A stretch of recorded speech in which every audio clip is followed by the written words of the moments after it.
figure maybe some branches on this side, maybe. Well, pretty well where you are, I'd say. Little bit on this side as well. Yeah. See, this tree's got quite a back lean to it. Or maybe start go this way to pull her away from the shed. Yeah.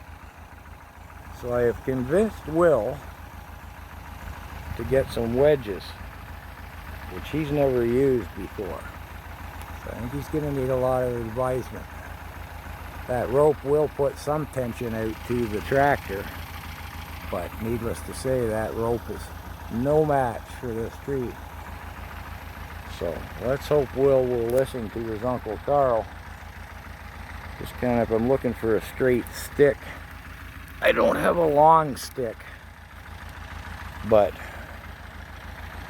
if I just let gravity hold that stick vertically, you can see the lean. So we'll see what happens.